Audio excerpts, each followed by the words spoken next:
Olá, seja bem-vindo ao programa Diversidade. Nós vamos conversar hoje com o Edson Cavalcante Pinheiro, que é velocista e vai mostrar para os jovens que têm algum tipo de deficiência que é importantíssimo para a vida pessoal, para a felicidade da pessoa, praticar algum tipo de esporte. Mesmo que você não seja um profissional, mesmo que você pratique o esporte somente por diversão, você tenha um outro tipo de profissão, você seja um engenheiro, seja um professor, ou seja um técnico de informática, praticar esporte faz bem, dá alegria, ajuda na saúde. E o Edson, que é profissional nisso, vai poder falar um pouquinho mais sobre esse assunto conosco. Tudo bem com você, Edson? Olá, Alberto. Obrigado pela oportunidade de estar aqui. É uma grande honra estar participando desse programa, né? Poder falar um pouco do esporte paralímpico, da forma que a gente trabalha, as oportunidades que o esporte pode proporcionar para cada um de nós.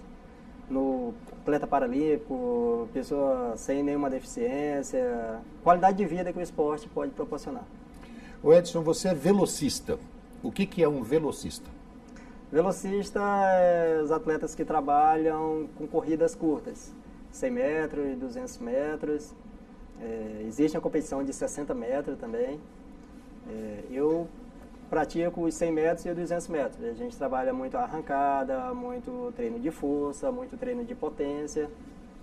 E é um trabalho mais direcionado para o alto rendimento. Tá, o velocista, ele é essencialmente o cara que corre numa pista de 100 metros, 200 metros. O cara que nada, por exemplo, não pode ser chamado de velocista. Tem as provas de velocidade na natação também. Também tem. As provas curtas de 50 metros, 25 metros são as provas rápidas. Tá. O que te levou a entrar nesse negócio de arrancada, hein? Que eu estava brincando com você antes do programa, um dragster. Uma arrancada. Então, eu comecei no esporte paralímpico, né, através de uma associação de deficientes. Então, as coisas que eu gosto de sempre falar é que as associações de deficientes, ela têm um papel muito importante, né, em todos os municípios, todas as cidades, todos os estados. E eu nunca gostei de correr muito. Sempre fui meio preguiçoso para correr. E aí eu vi nas provas curtas essa oportunidade de eu praticar o atletismo. Que são provas que você não precisa correr muito, você treina os tiros curtinhos. Você é preguiçoso? Um pouquinho. Então, aquelas corridas de 10 km, 5 km, isso aí não vai? Não vai. E tem esses ultramaratonistas aí que correm 50 km, né? Um absurdo esses caras. Né? A gente cansa até de assistir eles correndo. Cansa, eu canso. Eu canso de assistir. Mas é estímulo, né? Mas o velocista precisa de muito treinamento, né? A gente treina a média de 4 horas por dia. A gente treina de 8 às 12. A gente treina muito, eu treino de musculação, muito salto, muito treino de bloco, que é aquele apoio para sair. É uma prova que a gente treina muita perfeição a cada passada. Então tem toda uma técnica que tem que desenvolver em 11 segundos em 100 metros. Quando a gente fala em treino, de 4 horas de treino por dia, uma pessoa que não conhece o sistema de corrida, de velocista e tudo mais, acha que você vai lá, corre 100 metros, volta, corre 100 metros, volta, corre 100 metros, fica 4 horas fazendo aquilo. Mas não é, você tem academia, você tem ginástica, musculação, é um treinamento intenso, fortalecimento de perna e tudo mais. A gente na verdade tem um profissional qualificado, né, para programar o que a gente faz diariamente. Ele tem mais ou menos ideia, a gente faz exames, faz avaliação, e nessas 4 horas ele desenvolve todo esse trabalho. Primeiro a gente faz uma série de coordenações, que é a técnica para se aprender a correr, e tudo intervalado. Geralmente entre um exercício e outro tem um intervalo de 5 minutos, 10 minutos, de acordo com a intensidade. Então, no geral, dá essas 4 horas. Vai à academia também? Vai à academia, vai treino de salto, às vezes vai alguns trabalhos de abdominais, tudo isso para englobar essas 4 horas. O Edson, a sua deficiência, você me disse que é paralisia cerebral. Isso. Certo? A paralisia cerebral, ela é no nascimento, tá? Falta de oxigenação no cérebro. Isso. E a pessoa nasce com uma deficiência que vai de 0 a 1 milhão de graduação, né? Vai desde uma simples lesão, uma coisa rápida, que é quase imperceptível na vida da pessoa, como até um estado vegetativo. Sorte sua que veio uma lesão leve, né? Isso. Não sei se posso falar sorte. A partir do momento que você descobre, que você convive com a paralisia cerebral, ou seja, você tem uma certa deficiência na perna, você tem uma deficiência no braço, e alguém fala para você, vai fazer corrida, a primeira ideia, fala assim, não vou, ou eu vou. A primeira ideia foi essa? Então, na verdade, eu comecei o esporte no tênis de mesa. Eu comecei praticando tênis de mesa para trabalhar um pouco de percepção, de reação. E depois eu migrei para a corrida. Nas competições que a gente participa, no esporte paralímpico, a gente é classificado de acordo com a deficiência. Como a minha paralisia foi leve, eu entro num grupo de atletas que eu vou correr só com atletas que têm a paralisia leve. E aí vai graduando a classificação de acordo com o nível da deficiência. Mas é bem impactante aquele primeiro momento. Poxa, eu poderia ter feito natação, xadrez, mas eu optei pelo profissional no atletismo. Eu acho que é muito amor. Mas desde né? criança você pratica o atletismo? Não, na verdade, desde quando eu era criança, meus pais nunca, por a gente morar no interior, nasci no interior, no Acre, no Seringal, a gente não sabia muito sobre a questão da deficiência, então nem sabia realmente o que eu tinha de deficiência. Eu vim descobrir qual era realmente minha deficiência, eu já tinha, acho, quase 18 anos. Então, a partir desse momento que você fala assim, olha, eu tenho uma deficiência, conscientizou. Aí fala, vai fazer atletismo. Você aceitou a ideia de imediato? Não. Não pelo que eu falei, que eu não gostava muito de correr. Então, essa pergunta é bom que a gente tem que fazer um esclarecimento aos nossos amigos de casa, que, em primeiro lugar, quando se fala a respeito do que você pode fazer ou não, pessoa que tem uma deficiência, a primeira ideia que vem na cabeça da gente é não dá, não posso, eu tenho uma deficiência. Isso é ilusão, isso é uma falsa ideia da nossa capacidade, da nossa potencialidade. Eu acho que todas as pessoas que recebem uma sugestão de fazer algum tipo de atividade, tenha ela uma deficiência grave ou não, ela tem que fazer a experiência, ela tem que tentar. Como brasileiro, né? Nunca desiste, não pode desistir. Você não pode dizer não na primeira pergunta, na primeira sugestão. Falar, não, eu não posso, eu não tenho capacidade. Isso é um sistema de negatividade que entra dentro da gente e você vive infeliz, porque a partir disso, ou isso faz parte da sua vida, você vive num sistema de negatividade e se torna uma pessoa amarga. Verdade. Certo? Foi. Então, eu acho que a primeira noção, a primeira resposta é, vou tentar. Foi o que aconteceu comigo. Eu, a princípio, achei que eu não iria conseguir, mas o meu técnico falou, vamos tentar, você fica trabalhando desde mesa e vamos tentar o atletismo. E em pouco tempo que eu trabalhei o atletismo, ele descobriu um enorme potencial que eu tinha, que ele mandou eu abandonar o tênis de mesa e se focar no atletismo. Se eu tivesse desistido, eu acho que eu não estaria... Não pode desistir. E o não vem com a gente desde criança, né? Quando a gente é bebezinho, quais as primeiras palavras que você escuta? Né? Fala papai, fala mamãe, depois vem não. Não pode isso, não pode aquilo, não pode... É tudo não. Né? Então o não faz parte da nossa estrutura. Quando você está conversando com um amigo e fala assim, olha, você acha que... Não, você está certo, mas o não vem antes. Então a gente precisa desistir um pouco desse não e começar com sim. Sim, eu também concordo. Ou sim, não concordo. Mudar o não pelo sim. Ou seja, vou tentar. Sim. Isso é importantíssimo para as pessoas que estão aí sentadinhas no sofá sem fazer nada, pensando que vai comer no almoço e vai dormir depois porque tem algum tipo de deficiência. Eu acho que tem que tirar, né, deixar a folga de lado, né, e se estruturar para fazer alguma coisa. Não quer atletismo? Vai fazer tênis de mesa, não, vai fazer arco e flecha, vai fazer tiro, vai fazer um monte de coisa, mas mexe. Né? Isso é importantíssimo para a qualidade de vida e para a alegria, para as relações sociais, é muito importante. A segunda coisa que eu queria falar, Edson, esclarecer, as pessoas que acompanharam as Paralimpíadas viram que na natação, no atletismo, quase todos os esportes que envolvem atividade física mesmo, ela tem aquelas numerações que é um P e uma letra. É uma letra e um número. Uma letra e um número. Então, tem P32, P16, N não sei o quê e tal. Por que que existe aquilo?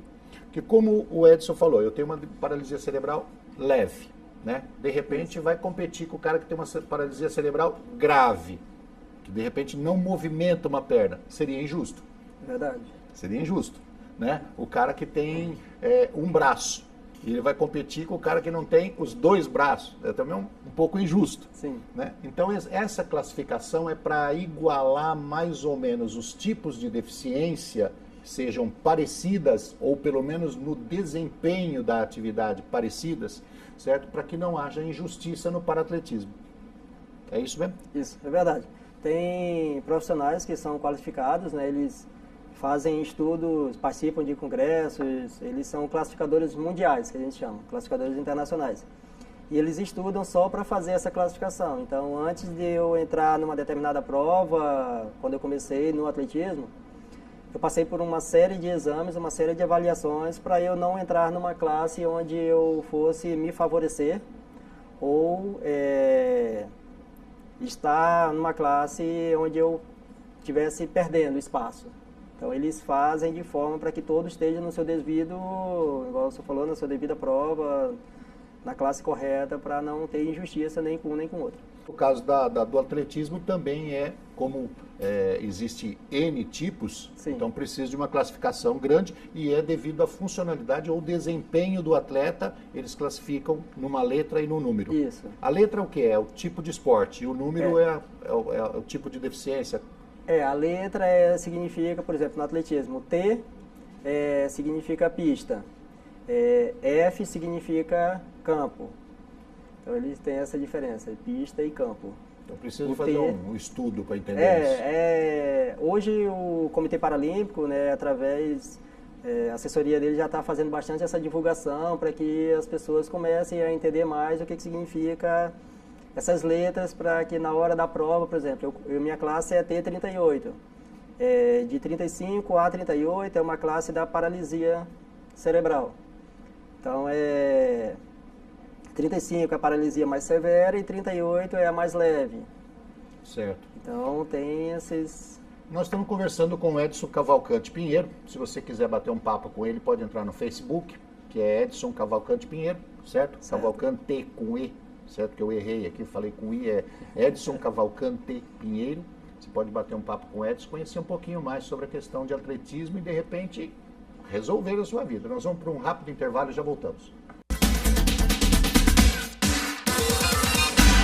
Estamos de volta com o programa Diversidade, hoje falando sobre uma coisa gostosa, atletismo, esporte. Nós estamos conversando com o Edson Cavalcante Pinheiro, que tem PC, paralisia cerebral, como a gente fala, é velocista de 100 e 200 metros, certo? Nasceu no Acre, foi criado em Rondônia e lá ele já começou, através de uma entidade de pessoas com deficiência, a praticar o esporte. E de lá ele veio para São Paulo. Por que você veio para São Paulo? Quando eu estava em Rondônia, eu consegui vaga para entrar na seleção e eu percebi em determinado momento que faltava estrutura. E aqui em São Paulo, por ter mais estrutura, foi se criado também um projeto, né, do governo do estado, que é um projeto bem valioso, que chama Time São Paulo, que é os atletas de elite que moram aqui, só que para isso tem que morar em São Paulo, ser de um clube federado aqui. E eu me mudei para cá, para São Paulo, com a expectativa de fazer parte desse projeto. E logo depois que eu mudei, aí depois eu já fiz parte desse projeto e estou aqui, feliz da vida. Esse projeto ele é da Secretaria da Pessoa com Deficiência Estadual? Secretaria dos Direitos da Pessoa com Deficiência? Isso, ele é coordenado através da Secretaria da Pessoa com Deficiência. Da doutora Lina Mara. Isso, doutora Lina Mara. E aí como é que faz para um atleta como é que fala? Ir lá e fazer uma inscrição e participar desse projeto? Qualquer um que mora na cidade de São Paulo ou no estado de São Paulo pode chegar lá e falar, olha, eu jogo ping-pong, tênis de mesa. A menina que fazia tênis de mesa me corrigiu, falou, não é ping-pong, é tênis de mesa. A pessoa que faz tênis de mesa, que joga basquete, que joga futebol de 5 para cegos ou atletismo, vai lá na secretaria e faz uma inscrição, é assim? Não, todo atleta, dependendo, quando ele entra no nível competitivo, ele tem que ser filiado a um clube, a uma associação para participar de competição.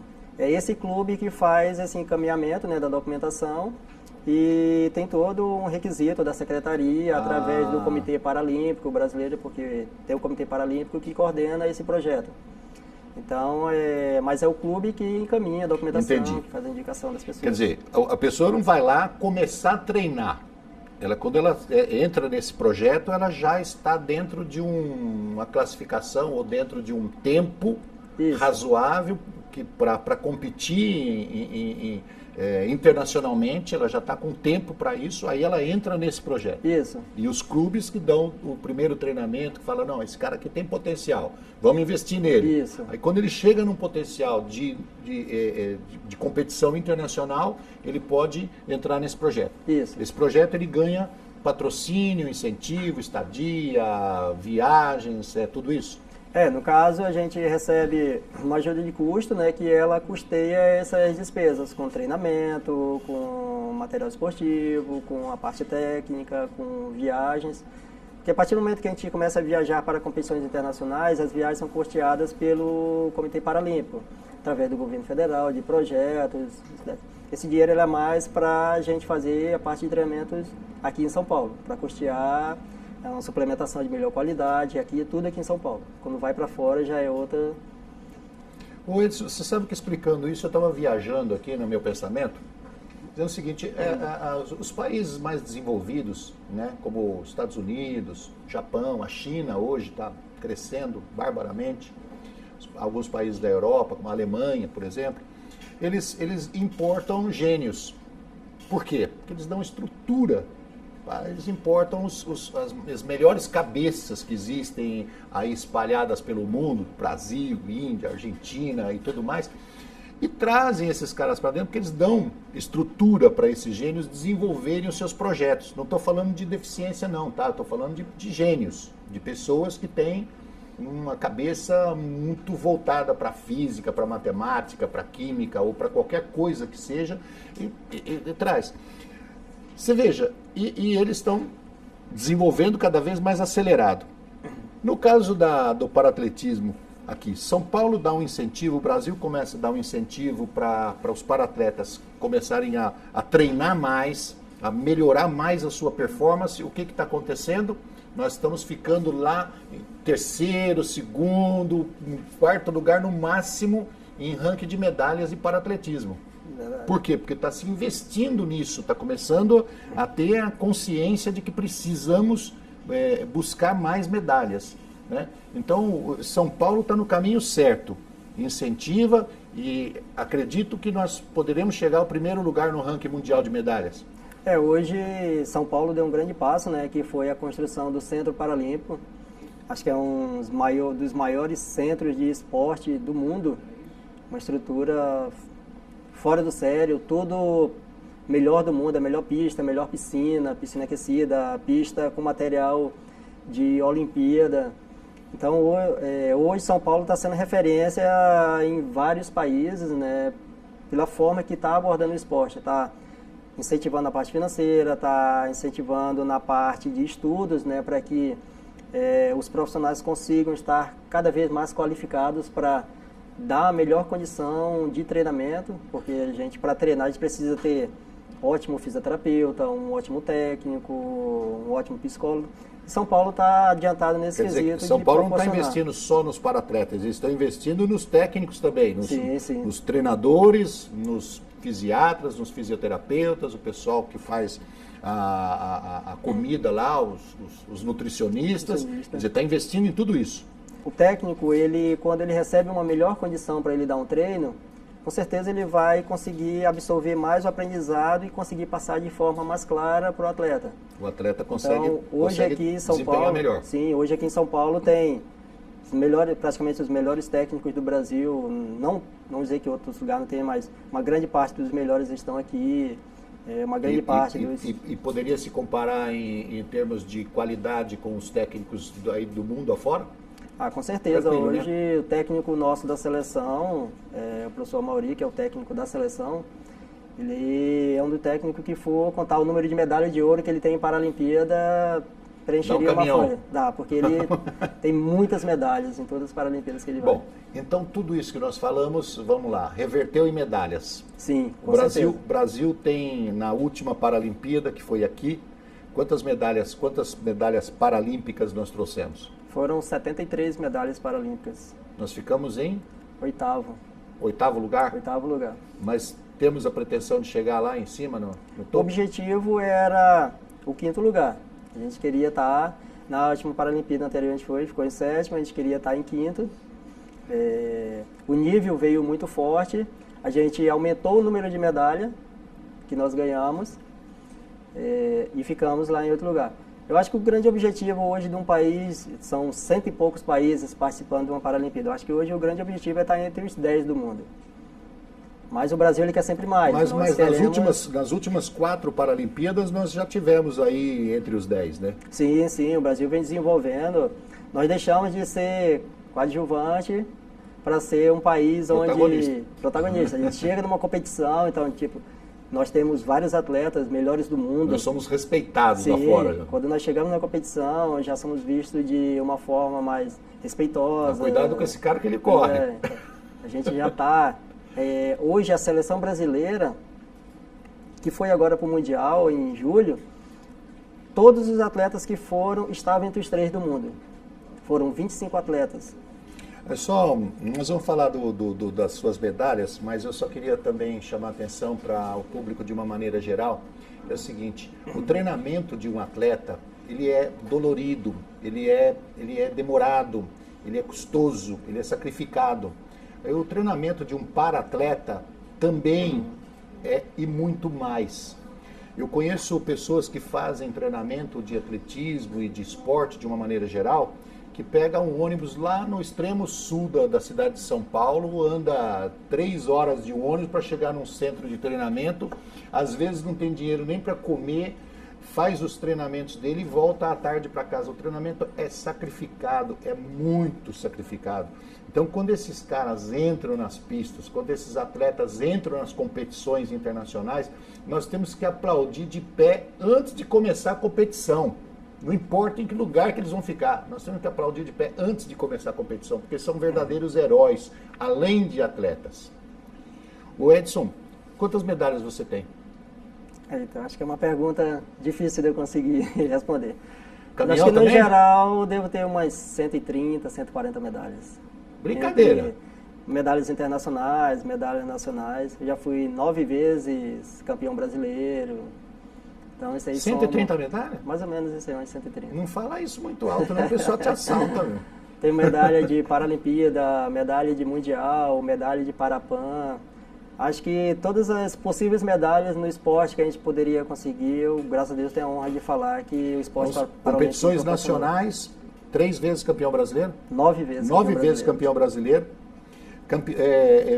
Modalidades internacionais, campeão mundial?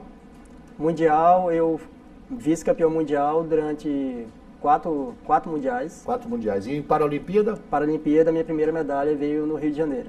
Terceiro lugar. Foi terceiro lugar. Terceiro lugar. Medalha de bronze. Medalha de bronze. Isso dá um orgulho enorme, né? Era uma medalha que faltava para mim, né? Que em 2008 em Pequim eu fiquei em 4º. Em 2012 em Londres eu fiquei em 5º. Então eu tinha esse trauma de Paralimpíada. Sabe que a coisa muda? O brasileiro está acostumado ao seguinte, tirou o primeiro lugar, tirou. Não tirou o primeiro lugar, não vale nada, né?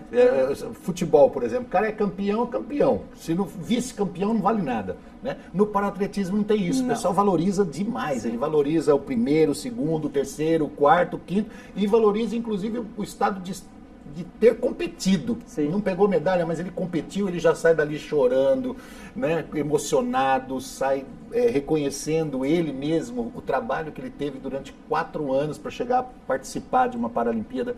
Isso é muito bonito no paraatletismo, né? É porque pra gente, não dizendo que é melhor, é mais difícil, mas pra gente, além da gente ter a dor física, que o senhor falou do treino, a gente tem a deficiência que a gente tem que superar ela. Então, tipo, eu tenho uma deficiência no braço que eu tenho que fazer um exercício, eu tenho que me adaptar. Então, eu vou sentir muita dor no braço para fazer aquele exercício, às vezes eu não vou conseguir fazer, mas eu tenho que ir tentando, porque eu penso que aquela dor vai, um momento, me trazer a alegria, que é a medalha, ou poder participar da competição, estar participando. Acho que o grande trunfo, a grande medalha é essa, é a gente poder estar participando, tá? Rapidinho. Quando nas Paralimpíadas, quando tem aquele desfile de entrada dos paratletas, eu já caio em lágrimas, eu choro o tempo inteirinho até terminar o desfile. O Edson, rápido, participa da próxima Paralimpíada? Estou no projeto com esse pensamento. Vamos buscar o ouro?